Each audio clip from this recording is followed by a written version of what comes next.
জুলাই আগস্টে মানবতাবিরোধী অপরাধের মামলায় সাবেক প্রধানমন্ত্রী শেখ হাসিনা, সাবেক স্বরাষ্ট্রমন্ত্রী আসাদুজ্জামান খান কামাল ও চৌধুরী আব্দুল আল মামুনের বিচারে মঙ্গলবার সকাল 11:30টার পর আন্তর্জাতিক অপরাধ ট্রাইব্যুনালের কার্যক্রম শুরু হয়। এদিন এই ৩ জনের বিরুদ্ধে অভিযোগ গঠন করে বিচার শুরুর আবেদন করেন চিফ প্রসিকিউটর। শুনানিতে তাজুল ইসলাম বলেন, জুলাই আন্দোলন দমনে সারা দেশে ৩,০৫,৩১১ রাউন্ড গুলি ছোড়ে আইনশৃঙ্খলা রক্ষা বাহিনী। এর মধ্যে শুধু ঢাকায় ছোড়া হয় ৯৫,৩১৩ রাউন্ড তাজা বুলেট। আসামিদের জ্ঞাতসারে এবং তাদের নির্দেশনায় দেশব্যাপী মানবতাবিরোধী অপরাধ সংগঠিত হয়েছে।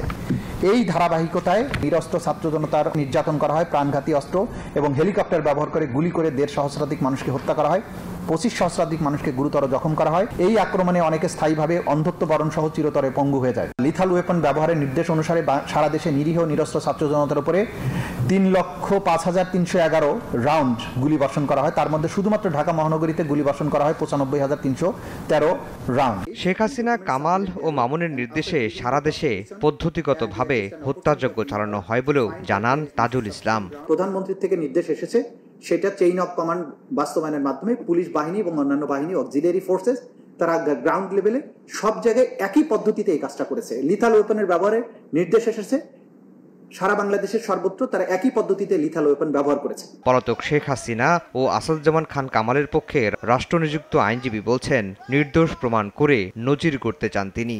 আমার চেষ্টা থাকবে, আপ্রাণ চেষ্টা থাকবে তার পক্ষে তাকে এই মামলা থেকে খালাস করার জন্য সর্বোচ্চ চেষ্টা আমার তো থাকবে। এদিনও কাঠগড়ায় নিশ্চুপ ছিলেন সাবেক আইজিপি চৌধুরী আব্দুল আল মামুন। মামলার এ পর্যায়ে কোনো বক্তব্য না দেওয়ার কথা ট্রাইব্যুনালকে জানান তার আইনজীবী। আগামী সোমবার এ মামলার বিচারে ফের বসবে ট্রাইব্যুনাল।